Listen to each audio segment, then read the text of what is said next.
நம்ம ஃபாலோஸ் நிறைய பேர் சாம்சங் S23 அல்ட்ரா இருக்கான்னு கேட்டுக்கிட்டே இருந்தீங்க. நம்ம ஃபாலோஸ் உங்களுக்கு Samsung S23 ultra white colour ஒன்று கொண்டு வந்திருக்கும். 12GB RAM 256GB ஸ்டோரேஜ் வந்துடும்.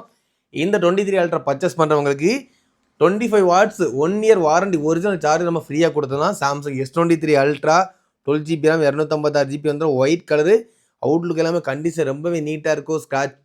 ஸ்க்ராட்சோ ரெண்டும் எதுவுமே இல்லை. 24 அல்ட்ரா 25 அல்ட்ரா கம்பேர் பண்ண வச்சுன்னா அந்த கேமரா 23 அல்ட்ரா சூப்பராக இருக்கும். நான் சும்மா சேலுக்குலாம் சொல்லலை, நிஜமாவே 23 அல்ட்ரா கேமரா வந்து சூப்பராக இருக்கும். S23 அல்ட்ரா ஒரு பீஸ் அவைலபிளாக இருக்குது. இந்த S23 அல்ட்ரா இந்த ஒயிட் கலர் நம்ம ஃபாலோஸ்க்கு எவ்வளோ பத்திரமா கொண்டு வந்திருக்கோம் நல்லா பார்த்துக்கோங்க. இதுக்கு முன்னாடி நம்ம 42,000 43,000 சேல் பண்ணிட்டு இருந்தோம். இன்றைக்கி நம்ம ஆஃபரில் இந்த 23 அல்ட்ரா நம்ம ஃபாலோஸ்க்கு வெறும் 37,000 ரூபாய் கொண்டு வந்திருக்கோம். அதுவும் ஒயிட் கலரு 12GB 256GB கூடவே 25 வாட்ஸ் ஒரு சார்ஜர் வந்துடும். வீடியோ பார்க்குறவங்களுக்கு இந்த S23 அல்ட்ரா தேவைப்பட்டுச்சுன்னா இந்த வீடியோ பார்த்துட்டு உடனே கான்டாக்ட் பண்ணுங்க guys.